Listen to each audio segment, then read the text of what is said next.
That poor baby. That poor baby. Yeah. We had a lot of conversations here about Ellie's thought process, the things she's not expressing, but she put the baby's life at risk right now, right? It's like, who knows what, and when she's in this fog of PTSD, what she could have done. This is the moment for Ellie where she's... It's never going to get better. It's not going to get better, and she's put her family in danger. So it's probably better to just go. Well, Dina is also trying to sweep it under the rug, and this is what's going to happen in the next. He was like, let's just go back to bed. Everything's fine. If I could buy another week, maybe she'll get a little bit better. Or even just the distance to speak. It's just like when somebody's really in the thick of like the panic and the fog of grief like that, it's like you do kind of need time in order for them to kind of continue to progress through the stages. But it's like Ellie is refusing to move through these stages. And so like I feel like when we were doing this, like the patience that I have with it was that it's like maybe she'll move to the next stage soon. Maybe we're getting there. Maybe that's what we're getting to.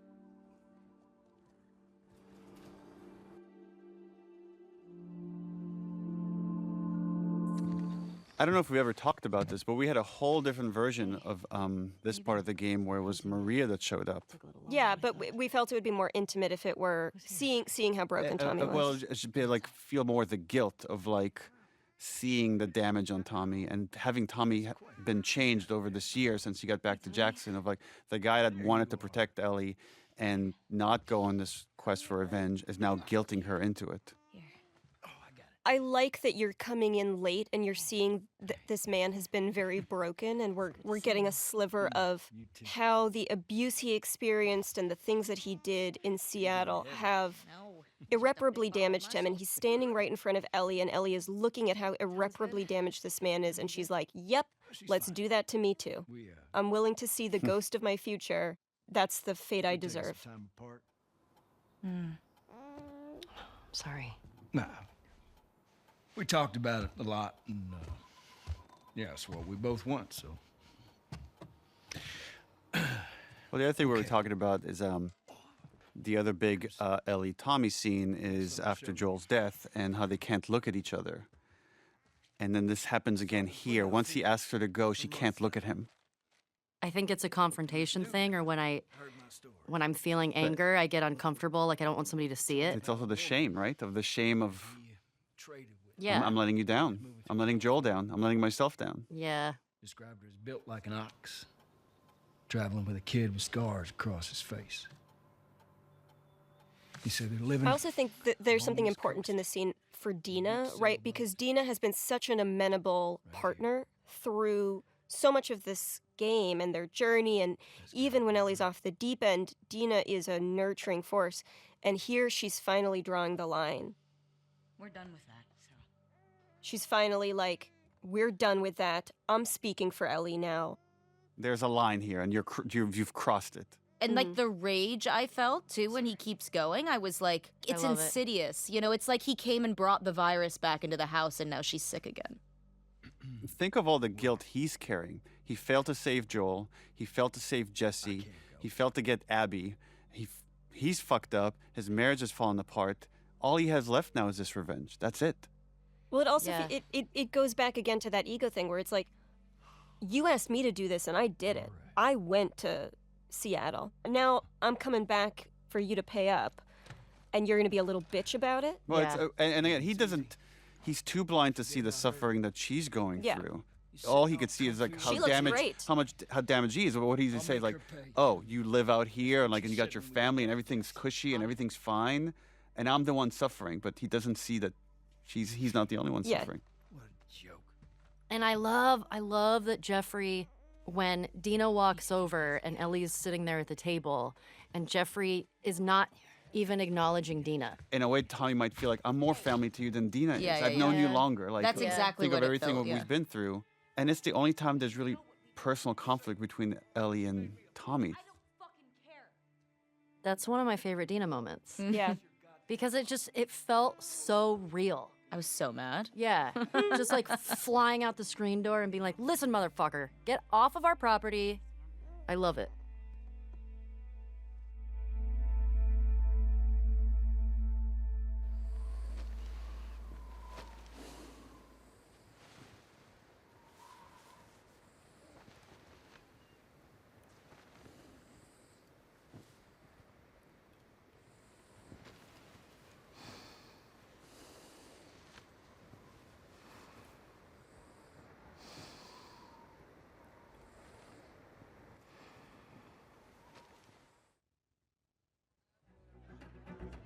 So this was one of the first things we shot for this game. Yep. There's so many characters here. We had to shoot this in multiple batches and then stitch it all together. I did several days just dancing. Yes. Yeah, remember we brought a dance choreographer that spent some time with you, Shannon. Yeah.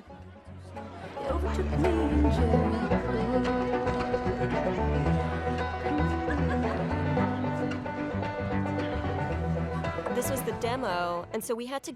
This was tricky because we're introducing to the world a lot of new characters with a lot of interesting dynamics, and trying to do that Tell me about through exposition, but as thin an exposition as possible because, dear God, nobody likes exposition. It was hard. what happened. Well, this scene has jumped around all over as we're playing with the structure. It used to be in the very beginning, and then we felt we just had too many cutscenes in the beginning. We needed to get to the action a little bit faster, and then we moved it to the end. We changed the writing for the beginning. She's putting on quite the show. But there's something kind of nice, I give you guys 2 weeks. and I guess there's a tragedy to it of coming here at the end as a memory She of just seeing say something to you? Jesse's alive and Ellie and Dina are okay and no one's and there's Joel. What took you so long? Oh, I'm here. And this like really innocent first kiss. Hey, don't forget we're heading out early, so get some rest. Yes, sir. You're such a dick. Come on. This was the first scene we shot. This was the first scene we shot after you hired me. Yeah. How bad do I smell? Like I look at this and I'm just overwhelmed with all the details of the shirt, of sweat stains, of little hairs on the neck, little dimples on the smile. And just, this is hundreds of people of work Yep. for months to get this little moment. Sweat and trying to capture. The hair that I put behind her ear is crazy. Yeah. And that has to switch from being physics hair to being hand animated hair It's as soon as crazy. you make contact with it. Or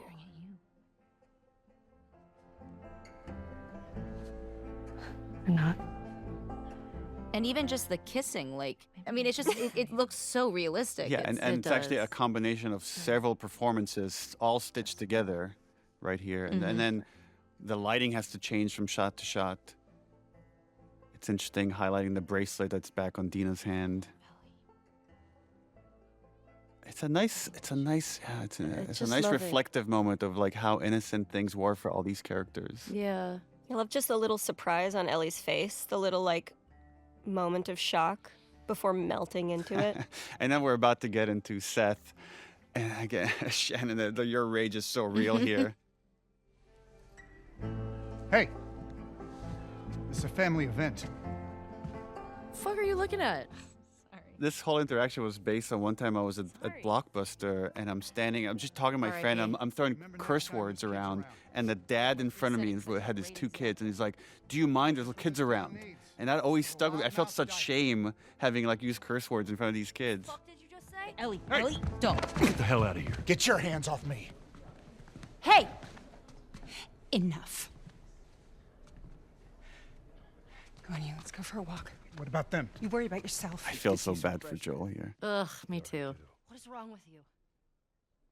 She doesn't want to be under his shadow anymore. No. But he can't help himself. He's just trying to. He's trying someone to is dad. someone is hurting her, and he's going to stand up for her. Oh, Papa Bear. Yeah, you know you were an asshole. Yeah. Yeah.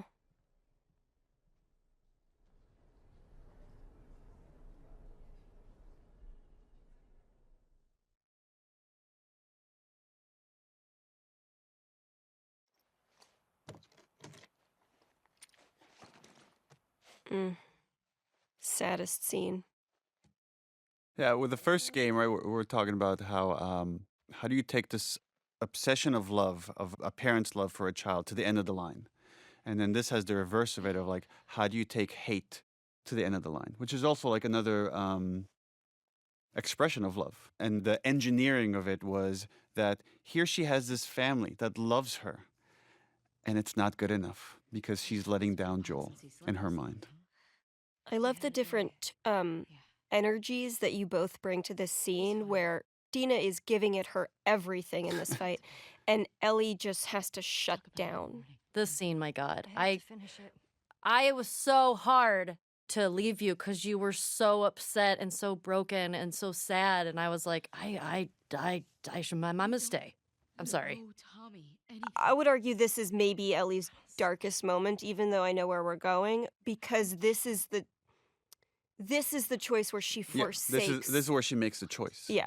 And I think she knows there's a very good chance she's going to die on this journey. I guess the thing that we don't talk about is like, I think she's suicidal. Yeah, I think agree. there's the guilt of what The should have pain is happened too at the loud. hospital. That's why she Yeah. leaves in the middle of the night. She's not saying goodbye because it's clearly suicide. Yeah. When the pain gets too loud, she's not there anymore. She's incredibly vulnerable, but she's completely disassociated, and there is this absolute rejection of everything that is right. I'm just supposed to sit here and wait for At that point, like, you know, you're not talking to the person that you're in the relationship with. You're talking to the grief. And so it's like the convincing comes into like, are you even in there anymore? Like, can I just find you for 1 second? And she's just fully gone. Both characters have very clear goals, and then there's an obstacle, and then they keep ratcheting out. Like Dina just ups the ante over and over and over until the last bit is ultimatum, Even the grabbing of the face. and then she like pulls it's- her hands down, and that's it. She knows. Philosophically, with this game, what we wanted to do was allow our characters to make immoral choices that the audience would not be on board with.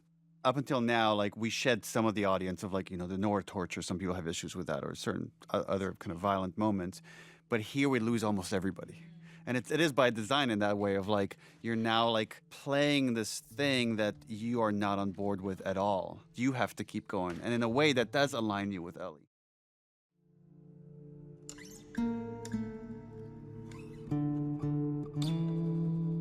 These shots are so gorgeous.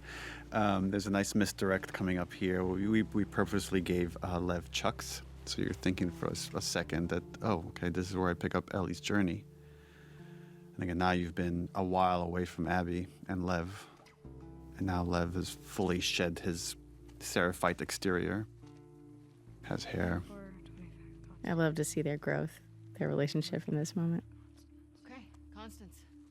In letting go of hate, Abby has taken on Owen's optimism, Owen's hope.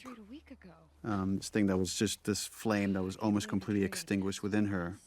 Somehow in all that tragedy and all that horror, she was able to find it again. Her face seems brighter, it seems lighter than it has been the entire game. Come on. Even in the flashbacks.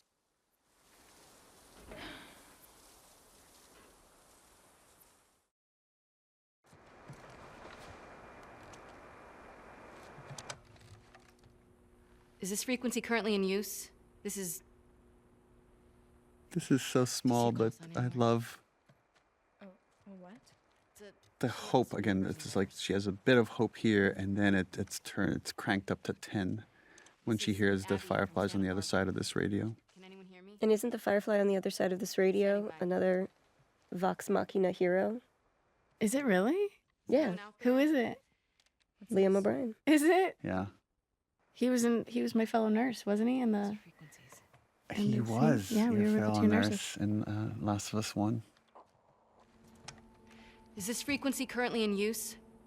This is Abby from Santa Barbara. Is anyone out there? There's a nice reaction here that Lev has to Abby's, again, singular obsession of now finding the fireflies, and he's ready to give up. Can anyone hear me? Hello? And she keeps going in desperation. I love artistically how the character models for Lev and Yara were kind of a blend of both of the actors' faces, because now I'm like looking at baby Lev, but I feel like you can see some spirit of Yara still. Is this frequency currently in use? Hello, this is Abby from Santa Barbara. Can anyone hear me? If anyone can hear me, please reply. Please answer. Don't give up. Like that, this was perfectly shot, like we're pulling away from her, that this is how the scene's going to end. 2425 Constance. We got a tip I about don't a know base, why but there's no... I get weirdly emotional in this We're looking scene. for fireflies. I'm a firefly. Maybe just seeing how happy she is. Where were you stationed? I was part of the Salt Lake outpost. Like the little head shake. God, I'm so awkward. I mean, I guess I'm a firefly. I kind of disavowed them, but Dr. Jerry that is who I truly am. He was my dad. Well, how about that? We pulled everyone back Like from the satellite Liam's stations and acting right here, like in the reply. How about many of that? you are there? Like, holy shit. We're about 200 strong now, with a few more every month. Owen was right. You're about to get 2 more. How do we find you? It's, Oh God, yeah, that's there it is. Approach the large domed building in Avalon. We'll find you. Okay. look at okay. like the way See Lev you looks soon. at her. He's Head out. happy for her. Looking forward to it. Good luck, Abby from Santa Barbara. Well, it's also like Over and out. there's a possibility of community here again. Yeah. Well, I'm sure everything's going to turn out fine for these two. But it needs to, Neil.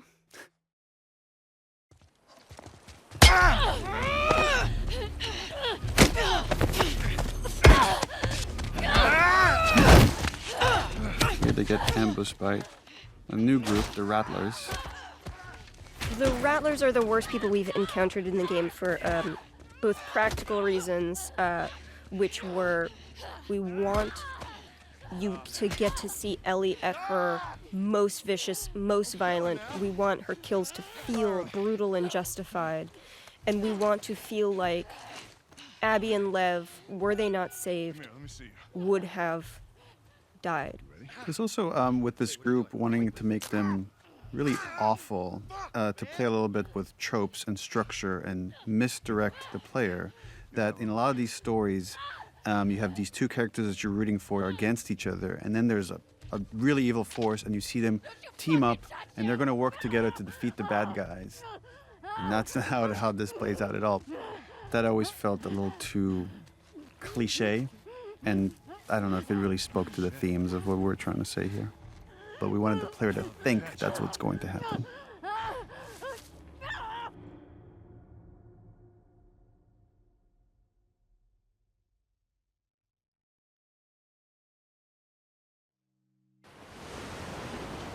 There's a nice economy here of storytelling. Like, we don't show Abby arriving at Santa Barbara with this boat that has become a character of its own in the story.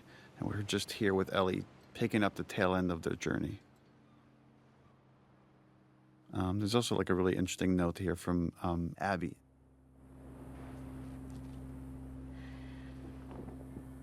And it's also the first time we're seeing just how emaciated Ellie has become. And she's sunburned and clearly not taking care of herself in the pursuit of Abby. I mean, it mirrors it can't all be for nothing because she's killed so many people at this point. If she stops, that all is just for nothing. I really like the parallel of the first game of her wanting to see things all the way through with her stubbornness, even though there's a part of her that says this is not the right thing to do. Yes. Nice mirror here of the injury Joel had in the hospital in the first game. We're constructing this. We wanted to injure Ellie badly. So again, she's choosing the pursuit of this thing over her own health, that she will likely die if she sees this all the way through. I would argue she is dead already. Mm-hmm. Doing this upside down hair was such a pain. Because they have to, essentially, you can't just move the hair upside down. You have to remodel the whole thing.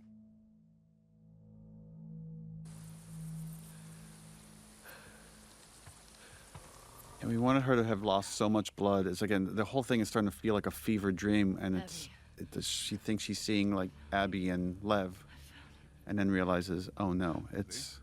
We got a live one. Very different people. Travis and Logic. This was another moment to show how far Ellie has come and how easier it is for her to kill someone in cold blood now versus the earlier parts of the story. And one more instance where she could use her superpower of being immune to get herself out of these jams. And what she's employing here is very similar to what Nora did to her, which is like try to insult them so they could get reckless. And in that recklessness, she'll find the opening. Something funny? Looks like you shit your pants. It's a good trick. I remember in this scene when I take the gun off of Bobby, the strap in one of the takes went across his neck and I gave him a really bad rope burn. Oh no. Because I just like yanked it really quickly and he had that for about a week. Oh It no. looked really, I was like, oh no. It looked like he was strangled or something. But he looked badass. He was so excited. It was like, oh my God, Ellie killed me.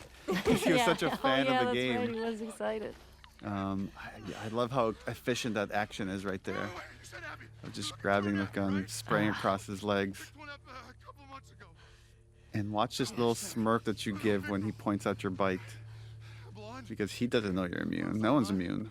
She had a scrawny kid with cuts by his mouth. Travis Willingham. Yeah, that's her. Look at your face there is like the. It's like she's getting another hit of her drug. Of like, I'm actually back on the trail. She's so close, you can feel it. Watch this smile. Looks at the bite. Right.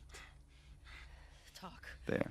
She's in a holding cell at our camp. Where's that? Head that way till you hit the railroad track. That'll lead you to a resort. It's like, had this exchange happened earlier, if she killed someone in cold blood earlier, there'd be a very different reaction. It's like she's becoming more and more like Joel at this point, more and more capable and more cold about the violence, where she could just execute it and move on and not think twice about it. I think at this point she's completely disassociated from the Ellie we've ever known. Staring him in the eye as he's dying.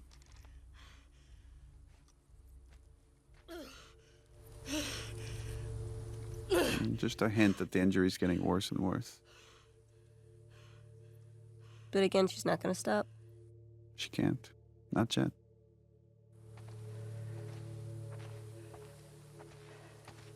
Tracks to resort. Tall round building. Tracks to resort. Tall round building.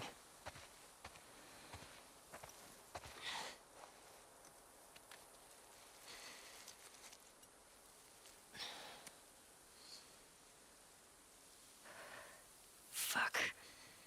Over here! Aim for his leg! We'll go back. Is that a gun? He's got a gun! Go back! Remember this. Yeah, so the idea, right? She gets hit right at her injury. I like how badass this scene is. And the desperation. Ugh. Remember the thumb to the eye. I got the key! And this is Matthew Mercer. Yeah. Oh, yeah.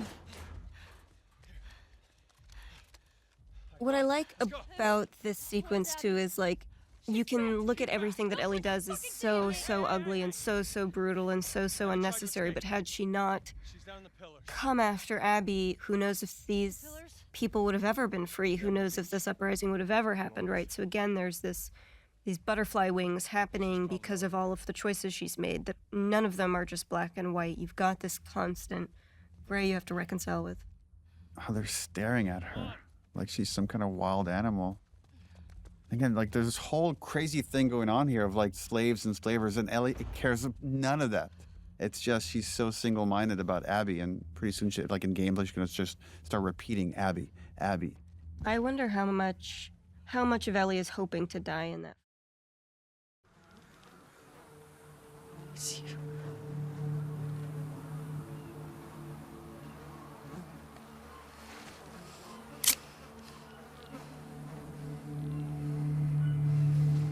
But I love how surprising the speed is, right? It's like you keep moving towards this idea of this fight, and the whole way you're like, Ellie, you're too fucked up. Don't do this. Don't face Abby. We know what she's like. And now you come to this absolutely wrecked, frail.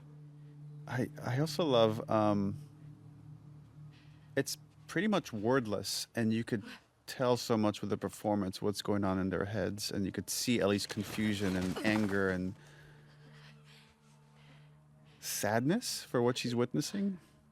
Yeah, it's hard. It's like finally the prize is right there, and now it just doesn't feel as satisfying.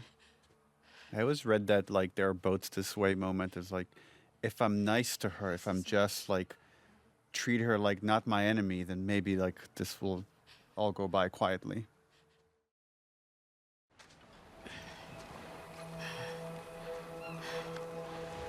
To me, this is a really nice mirror beat of Joel with Ellie, Joel carrying Ellie, right? And so you have that invocation, and Ellie just has to watch it, has to watch this embodiment of somebody who represents every good part of Joel.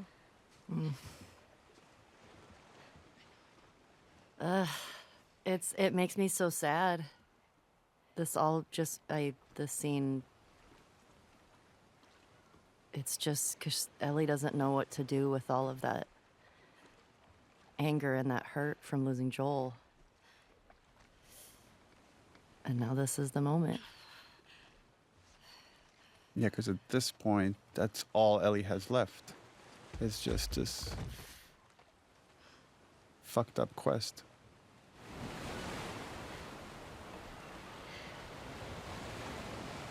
Yeah, imagine having that image stuck in your head and not knowing how to get rid of it.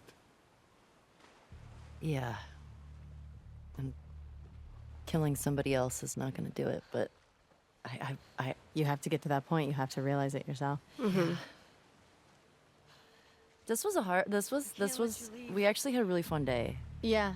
As hard as this scene was, and it's so funny doing this with one of your best friends, of just like fighting each other, pulling her hair, be like, get out of here, let's fight, kick me.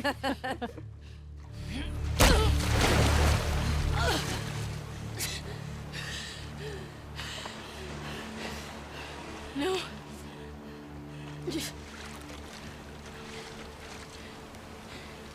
I'm not gonna fight you.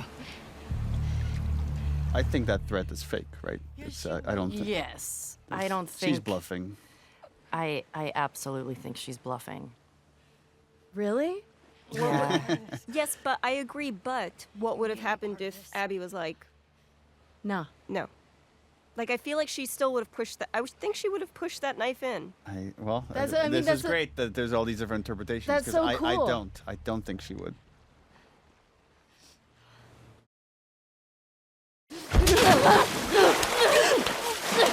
There were all these other versions of how Ellie lost her fingers. Remember, Hallie, of like, there used to be when someone was waiting for her at the farm and then tortured her in retribution for what happened in Seattle. Oh, I didn't know that. Yeah, it was like the parent or somebody Yeah. of somebody who died, of like an NPC essentially, who came, and so you're seeing that cyclical nature of violence of like, you killed my person, you killed my person, you killed my person. So somebody you didn't even realize you'd really killed tracks Ellie down.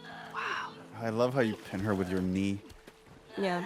So originally the conception was that Abby dies here, and it would have been such a different game, I think, if if right now there was just a body underwater and Ellie was having this moment. Yeah, you didn't know that? I did not know Abby died here originally. Well, yeah, originally, like, I think both Yara and Lev died, and this was just Abby by herself when you meet up with her.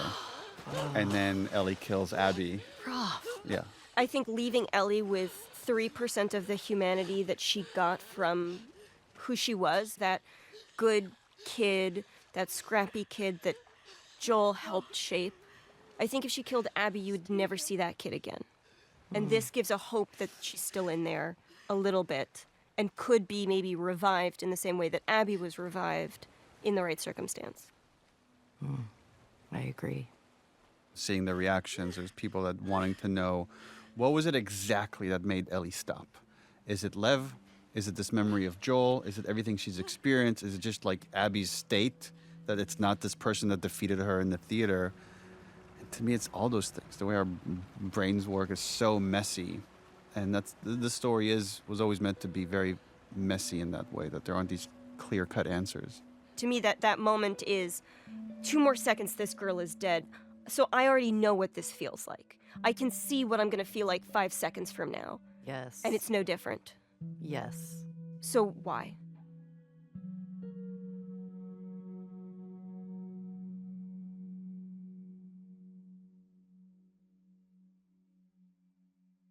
Originally, the house was fully empty. And there was a concern, I think, that we had that it's going to feel like something bad happened to Dina, and we don't want to make it feel like it's... Right. That's the thought in her head. It's more, Dina has made that choice to move back. She had to move back, too. She couldn't stay there alone with a baby. It was too dangerous. But I do think there's something poetic in, like, she didn't take Ellie's things with her. Yeah. There wasn't a, I'm waiting for you, I'm going to build her home. It's I'm letting this, I'm letting this die, yeah, here.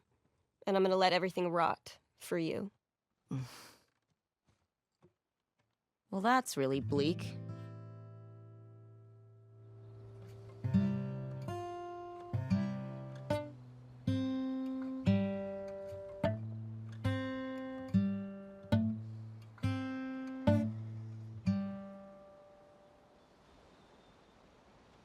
Yeah, we wanted to create a metaphor for the unintended consequences of pursuing justice at any cost. And here we get to feel it of this song that means so much to Ellie, she just can't play it anymore.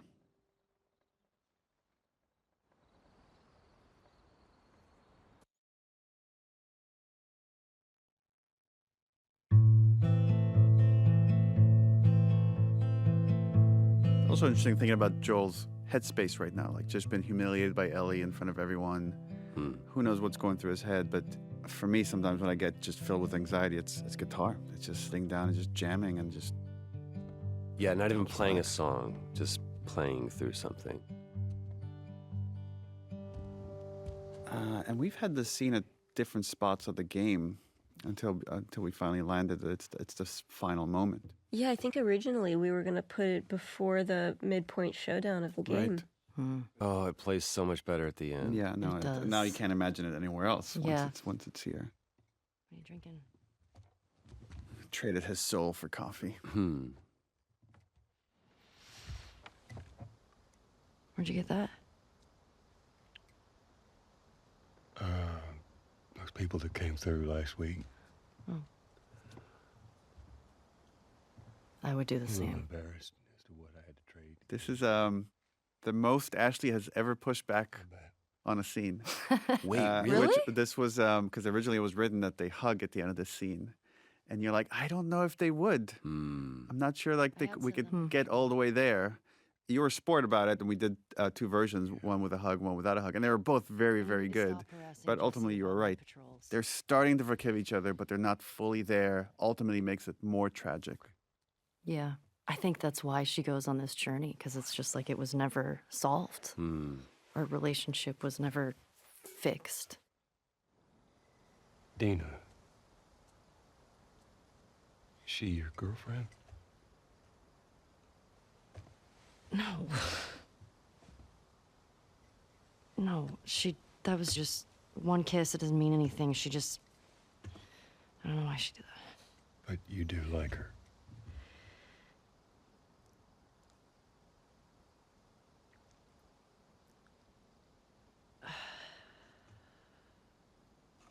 They just have like a father-daughter moment. Just this exchange about this crush that she has on this other girl, and Joel telling her like she would be lucky to have you. Again, he has unconditional love for Ellie, and that's what drives her mad. It'd be so much easier if he was just a complete piece of shit. Oh yeah, that you could just forget about him. Yeah, but you can't.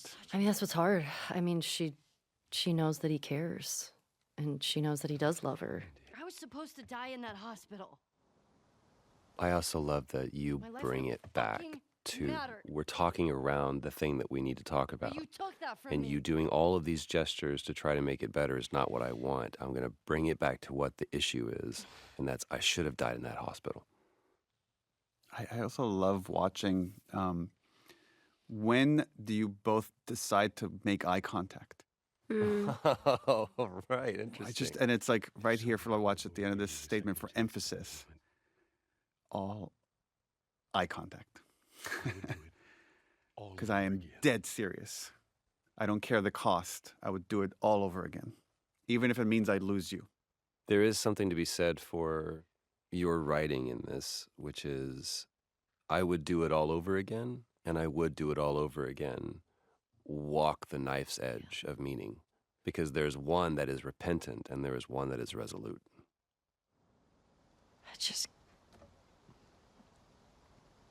I don't think I can ever forgive you for that. Like this false moment, I can never forgive you for that. And he's ready to accept it. And then he's all of a sudden, but I'd like to try. And then I think the waterworks for everyone just start right here. Oh.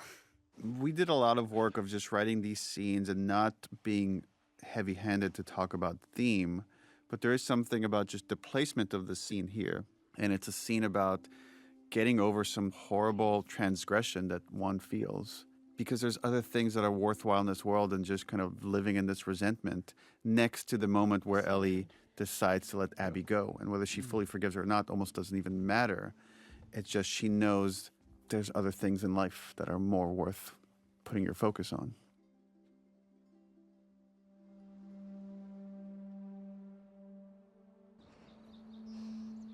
It's interesting seeing since the game has come out. It's been out for a few years now. How many different interpretations there are for the sleeving of the guitar here. Whether it's she's fully forgiven Joel, or whether she's fully forgiven Abby, or whether she's willing to move on, or whether she just doesn't want to be under Joel's shadows anymore. And when people always I don't know if you get this often, people often come to me and they want the answer. They're like, which one is it? Mm-hmm. And I'm like, it's all those things. It's all those things in some way. Like people's minds are so complicated. Yeah. I mean, I think it's what we've been talking about with grief and how that can sort of manifest in somebody. I'll caveat by saying this is my own interpretation, and it doesn't mean that it's right. It's just mine. But sometimes you have so many triggers for trauma that you just need to let anything that might trigger you, you just have to let it go and start over. I mean, how I felt in that moment of, it's easier just to not get close to people. We know when we were writing this, we had so many conversations about leaving it on a hopeful note. And even though it's very dark, I do find it to be a hopeful note. It's left with that question of once you've committed all these atrocities yourself, can you come back from that? And we saw that Joel was able to, and then maybe Ellie could as well.